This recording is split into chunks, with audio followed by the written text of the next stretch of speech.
पीने का पानी आपको नहीं मिलता है। यहाँ पर लेदर इंडस्ट्रीज खत्म होने के दहाने पर आ गई। अस्पताल नहीं है, अस्पताल के लिए वेल्लूर जाना पड़ता है। ऐसे बहुत से प्रॉब्लम्स है। हमारे बच्चों के लिए स्कूल नहीं है। उर्दू जबान को वानियमबाड़ी में खत्म करके रख दिया गया। इसका जिम्मेदार कौन है? मजलिस क्या चाहती है? मजलिस ये चाहती है कि वानियमबाड़ी में आपकी लीडरशिप बने। मैं यहाँ पर अपनी मकबूलियत के लिए नहीं आया हूँ। मैं यहाँ पर या हिंदुस्तान के भारत के कोने कोने में इसलिए जाता हूँ कि अक़लियतों की, दलितों की एक लीडरशिप उभरे और वो लीडरशिप ही आपको काम में आ सकती है। मैं ऐसा काम करके इस दुनिया से जाना चाहता हूँ कि मेरे दुनिया से जाने के बाद भी आपकी लीडरशिप रहे, आपकी आवाज रहे, आपकी सियासी ताकत रहे। ये काम के लिए हम पूरे भारत में फिर रहे। इसीलिए मजलिस इत्तेहादुल मुस्लिमीन पर इल्जाम लगा दिया जाता है। आपको मैं बताना चाह रहा हूँ कि बिहार में मजलिस के 5 MLA कामयाब हुए। कैसे कामयाब हुए? हमने बीजेपी को भी हराया, हमने कांग्रेस पार्टी को भी हराया वहां पर, और हमारे 5 MLA कामयाब हुए। कोई अगर ये कहेगा कि मजलिस इलेक्शन ना लड़े, कोई अगर ये कहेगा कि मजलिस इत्तेहादुल मुस्लिमीन गुलामी करे, तो सुन लो इख्तिदार की कुर्सियों पर बैठने वालों, तुम जुल्म तो कर सकते हो, मगर जब तक हम जिंदा रहेंगे इंशाअल्लाह ताला हम तुम्हारी गुलामी नहीं करेंगे। हम अपने हक के लिए लड़ेंगे, हम सियासत में हिस्सा लेंगे, हम इलेक्शन लड़ेंगे। इलेक्शन में कामयाब भी होंगे तो कभी शिकस्त भी खाएंगे, मगर हमारी लड़ाई सियासत में हमको हमारा मुकाम मिलना चाहिए। और जब तक तमिलनाडु की असेंबली में आपकी एक आजाद आवाज नहीं जाएगी, आपके मसाइल हल होने वाले नहीं है। यहाँ से वकील की कामयाबी सिर्फ वानियमबाड़ी के अवाम की कामयाबी नहीं होगी, सिर्फ कैप्टन विजयकांत की पार्टी की कामयाबी नहीं होगी, सिर्फ AMMK की कामयाबी नहीं होगी, बल्कि ये कामयाबी तमिलनाडु के गरीब अवाम की होगी। तमिलनाडु की असेंबली में कोई ऐसा MLA नहीं है जो बेबाक तरीके से इन गरीब आवाम के मसाइल को उठा सके। मैं आपसे अपील कर रहा हूं कि आप वकील को कामयाब करिए। लोग पूछेंगे कि एक वकील के जीतने से क्या होगा? अरे भारत की पार्लियामेंट में मजलिस के सिर्फ 2 MP है, और अल्लाह का लाख लाख फजलो करम है कि जब हम अपनी आवाज से, अपने दलाइल से भारत की लोकसभा की दरों दीवारों को हिला सकते हैं, तो यकीनन वकील भी तमिलनाडु के असेंबली में जाकर आप गरीबों की एक आवाज बनेगा और उस मसाइल को उठाएगा। लीडरशिप की बात, मैं लीडरशिप की बात आपसे कर रहा हूं। चाहे DMK हो या DMK हो, वो हरगिज नहीं चाहते कि मुस्लिम अक़लियत की लीडरशिप उभरे। इसकी मिसाल आपके सामने है कि ADMK से हमारी बहन नीलोफर MLA थी। हमारी बहन को अवाम के सामने आकर रोकर कहना पड़ा कि कमर्शियल टैक्स का मिनिस्टर मुझसे बदतमीजी से पेश आया और मेरे लिए मुश्किलात पैदा किया। कोई भी नहीं चाहता कि तुम्हारी लीडरशिप बने। ये आपकी जिम्मेदारी है कि आप अपनी लीडरशिप को बनाएं। कोई आसमान से आने वाला नहीं है, कोई जमीन से निकलने वाला नहीं है। ये काम आपको करना है। हाँ, इल्जामात लगेंगे, लोग बातें करेंगे, अरे अंबिया और रसूलों पर इल्जाम लगाया गया, 100 दिनों में सी कौन सी खेत की बोली है। मगर मैं पीछे हटने वाला नहीं हूं, ना मेरे पार्टी के लोग पीछे हटने वाले हैं। जब तक हम जिंदा रहेंगे सीना तान कर अपने हक के लिए लड़ेंगे। और हमारा हक ये है कि तमिलनाडु की सियासत में हमको हमारा हक मिलना चाहिए। DMK के अलायंस पार्टनर्स में जो मुस्लिम पार्टियां हैं, ये तमाम के तमाम कमजोर हैं, ये गूंगे हैं, इनकी जबान नहीं खुलती गरीब मजलूम अवाम के मसाइल को उठाने के लिए।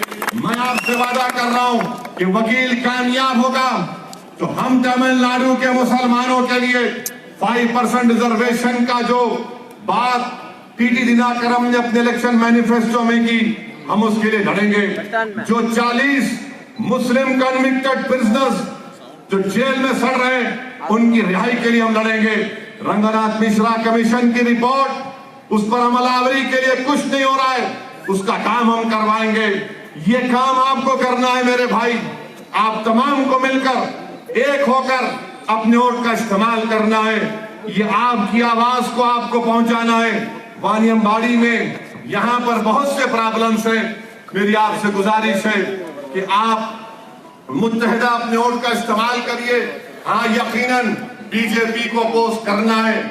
बीजेपी फैशिज्म को प्रमोट करती है, बीजेपी सेकुलरिज्म को बर्बाद करती है, बीजेपी मुल्क की प्लुरलिज्म और डाइवर्सिटी को बर्दाश्त नहीं कर सकती है, और यही काम नरेंद्र मोदी कर रहे हैं। इंशाअल्लाह ताला मुझे यकीन है कि ये तमाम इनके कारनामे सियासी तौर पर इनका खात्मा होगा।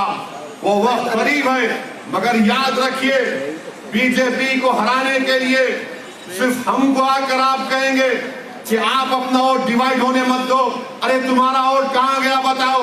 हम क्या तुम्हारे गुलाम हैं कि तुम्हारी गुलामी करते रहेंगे? वोट सिर्फ तुमको डालते रहेंगे। तुम चीफ मिनिस्टर बनोगे, तुम मिनिस्टर बनोगे, तुम बड़े बड़े पोजीशन पर जाओगे, और मेरा काम क्या भीख मंगा है कि तुम मिनिस्टर बन जाओगे मेरे वोट से, मगर वानियमबाड़ी में पानी का इंतजाम नहीं करोगे। तुम मिनिस्टर बन जाओगे मगर वानियमबाड़ी में गरीब आवाम परेशान फिरेगी। इसीलिए जब हम ये बदलाव की बात करते हैं, ये तमाम के तमाम लोग मजलिस इत्तेहादुल मुस्लिमीन की मुखालिफत करते हैं। मेरे अजीज दोस्तों और बुजुर्गों, लोग मुझसे पूछते हैं कि डीएमके से क्यों अलायंस नहीं हुआ? जाकर पूछो, बताओ। मैं चैलेंज कर रहा हूं डीएमके के माइनॉरिटी मिनिस्टर जो उनके प्रेसिडेंट है मस्तान, जिसका नाम है डॉक्टर मस्तान। मैं डॉक्टर मस्तान से पूछना चाह रहा हूं, क्या तुम हैदराबाद आकर अलायंस की बात नहीं किए थे मुझसे, और फिर चेन्नई आकर तुमने डिनाई कर दिया?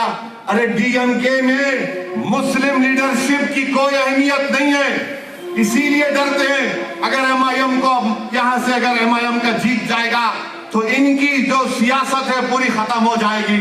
इनको क्या चाहिए? इनको गुलाम लोग चाहिए, इनको गूंगे चाहिए जो खामोश इनके सामने बैठे रहे।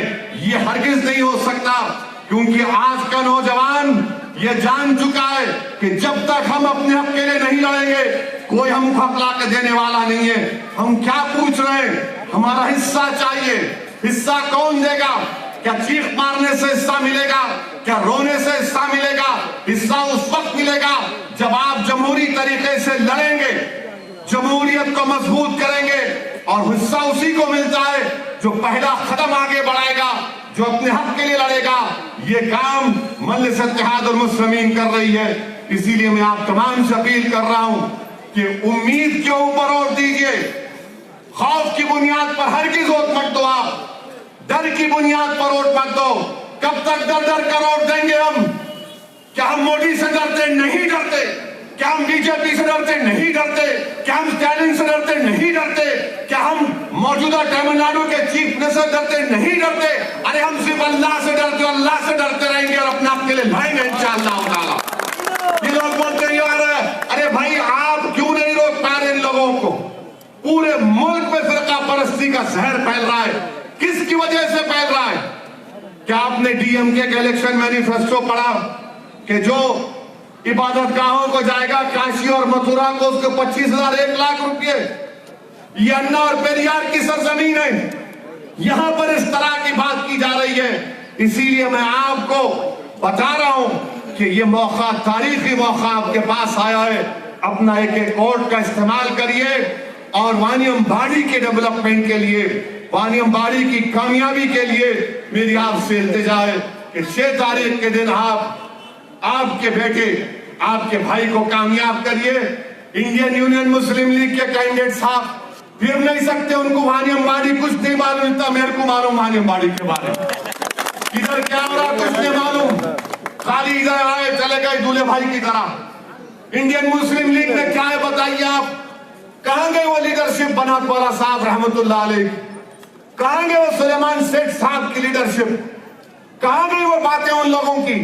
आज सिर्फ आप अलायंस करके इनके खामोश बैठे रहते हैं। मैं आपसे फिर से अपील कर रहा हूं कि अपनी पॉलिटिकल लीडरशिप को मजबूत करिए, अपनी आवाज को मजबूत करिए। यहां से वकील की कामयाबी इंशाअल्लाह ताला, बीजेपी के फैशिज्म की डिफीट होगी।